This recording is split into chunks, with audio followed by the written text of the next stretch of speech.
Nagsimula sa isa, naubos ang 5, hanggang umabot ng 15. Pagdating ng 20, hindi na makatayo. Busog na busog, lubog na sa pagkaupo. Yan na nga ba sinasabi, hindi naman babae. Ma'am, last na lang ang question ko. CH. Yung challenges ulit. May mga binanggit ka na ilan, pero yung pinakamalinaw para sa inyo, na parang challenge siya sa evangelical churches dito sa Pilipinas. Yung pinaka sa akin yung personal opinion ko lang. Sa akin yung ano talaga, yung pinaprioritize yung pinaprioritize yung doctrinal, yung which is mostly tradition-based, denomination-based, no? Napaprioritize yun over yung talagang pag-aaral ng what the Bible is really revealing. So instead na revelation coming from yung pag-aaral ng Bible at yung nire-reveal ng Panginoon, fresh revelations sa experience ng tao, ang nagiging basihan for education, ang nangyayari, yung set ng impositions ng whatever church ang nangingibabaw sa Christian education. So yun yung sa akin na Yung challenge. sa akin sa tingin ko challenge kasi ang nangyayari hindi nabibigyan ng or nalilimit yung Bible to say what it really means to say in a particular for a particular passage, for a particular situation. Dahil nga yung church traditions ang nangingibabaw. Again, wala naman akong problema dun sa church traditions. Yun nga lang minsan, yun yung nag-take primacy. No? So sa akin, yun. I think kailangan i-distinguish. No? In the sense na kapag in-explain nila na theology is not doctrine, in that way, sa akin, yung Christian education din, ganun. Hindi siya basta doctrine lang eh. Napakaraming aspeto ng buhay na ipapasok mo in the process of formation ng isang tao to be like Christ eh. Napakarami nun eh. So kung doctrine lang, parang kulang. Ang daming nami-miss out na sa akin, detrimental dun sa formation ng tao. Nagiging loyal siya dun sa church, pero hindi kay Christ. Number 1. Diba? Sarap doon loyal ka sa church, pero hindi kay Christ. Pwede natin gawa ng coach yan, sir. Paki. Mamaya. Kasi doon pa yung mukha niya. Hindi pa ako lasing. Baka maano siya. Siya po yung nagsasabi. Technically, joke.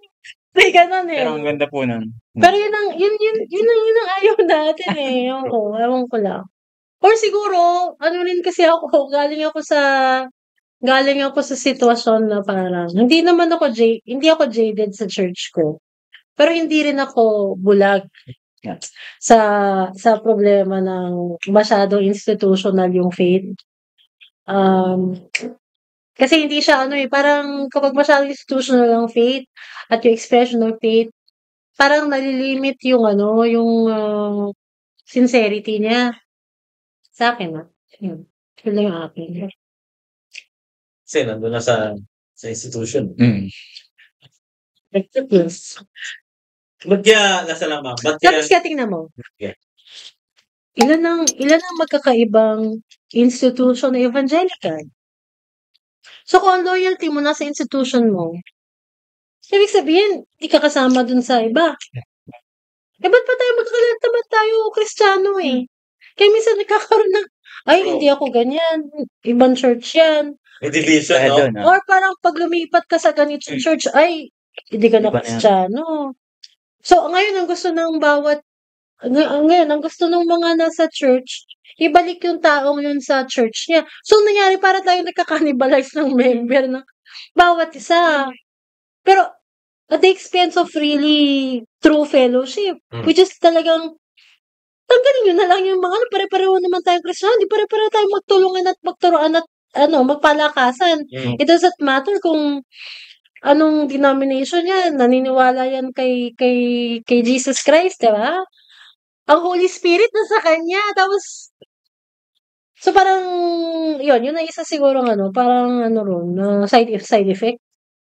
Na parang yung strength ng community na nadi-diminish dahil nga, tayo, nagiging, may loyalty tayo doon sa institution natin, whereas, isang church lang naman talaga tayo dapat mo. Parang nag-stick ka na doon sa group na yun. Ito yung group ko. Oo. To think na tradition bound yung mula sa tradition, different traditions yung boundaries eh. These different churches decide to focus on one aspect of the faith. Kaya ganun sila, di ba? So may kanya-kanyang preference, which is hindi rin naman mali kasi that is coming from their place in history, their culture. Kaya yun ang inisip nila na mahalaga sa kanila. And another group from a different place in history and culture, iba yung mahalaga. Hindi mali yun. Exactly. Magkaiba lang sila ng pag-profess ng ng gustong i-emphasize tungkol sa faith, no? So, it's the same faith. Cheers, pare. Magkapatid pa rin yan kay Kristo, no? So, ayun, minsan lang, sa ating skewed minsan na understanding ng faithfulness, nagiging faithful tayo dun sa linya natin. Patay, wala akong ambag. Nakakalimutan natin lahat naman tayo sama-sama rito. Yun. Kapatid. Kaya okay sa... Kaya okay sa ADS eh. Diba? Kasi, baklas yung ron eh. Diverse muna. Baklas yung denominational. So, sa tingin ko, sa experience ko baklas. Basta lang, ma'am. Basta lang kayo, pa ako lasin.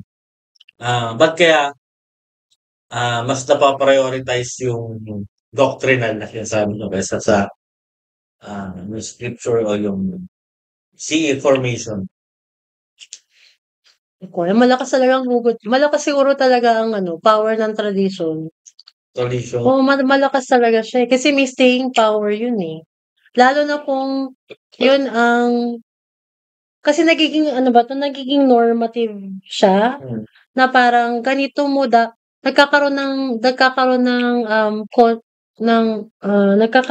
tendency, na ganito mo siya dapat gawin.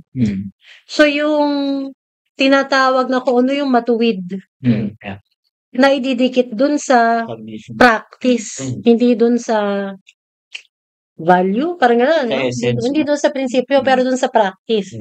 Ganun ang power ng tradition eh. Kasi parang, habang ginagawa siya, nagiging norm kasi yun at lagi. Tapos nagiging normative.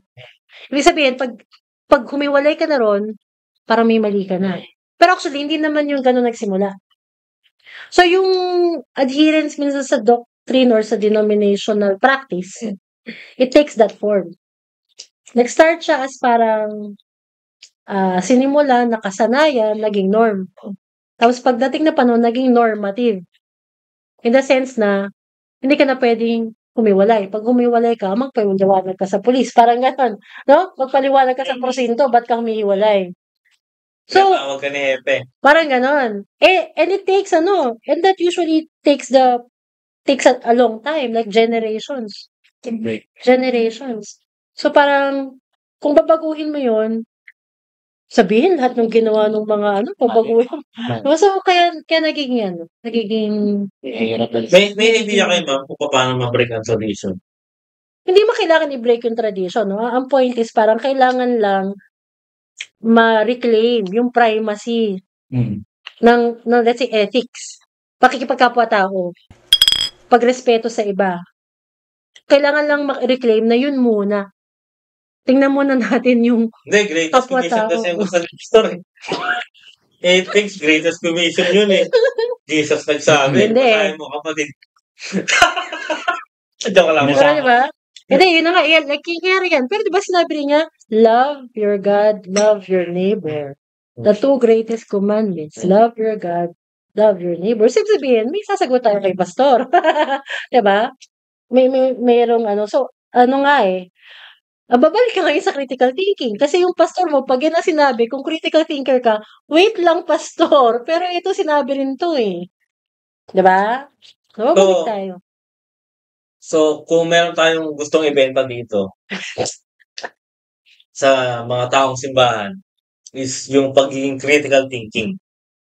Yun yung pag ano, yung pagiging ah, hindi kasi baka isipin ng isa, kasi minsan yung critical thinking ay magiging critic ka. Hindi yun ang critical Oo, yun nga, thinking, yun di ba?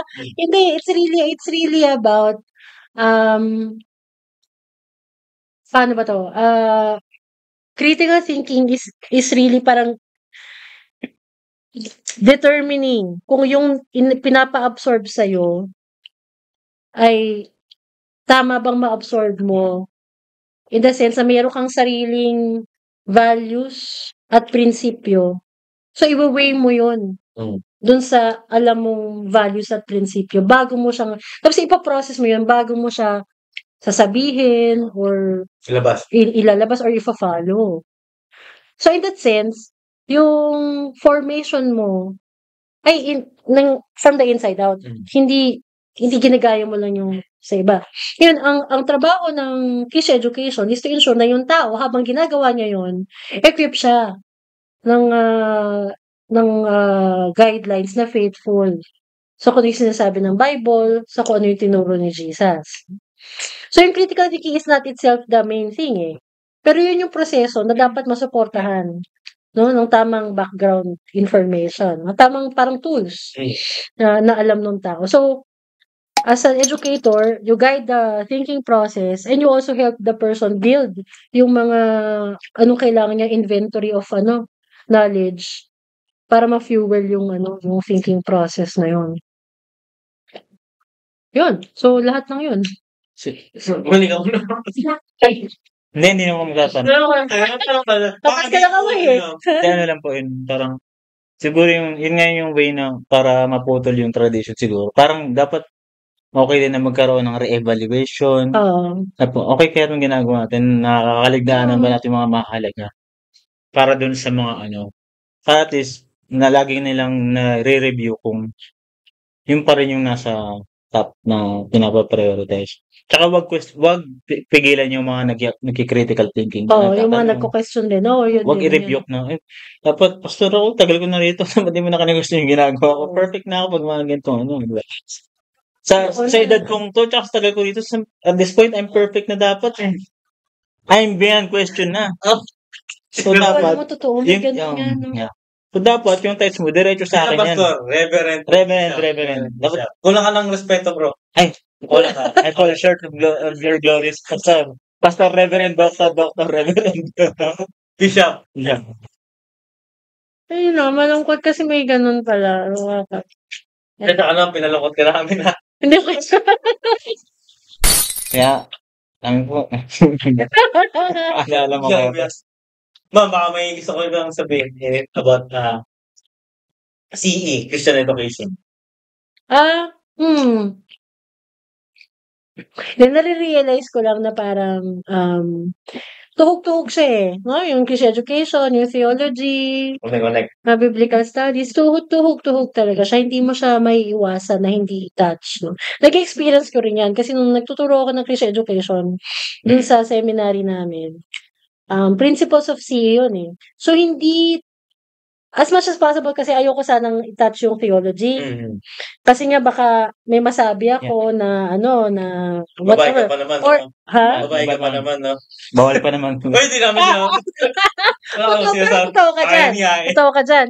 Pero within the context of that class na tinuturo ko, hindi ko siya pwedeng hindi ko siya pwedeng hindi banggitin eh. Kasi merong theological foundations na kailangang malatag for Christian education. So, hindi mo siya pwedeng, like for example, paano ba mag-interpret ng scripture?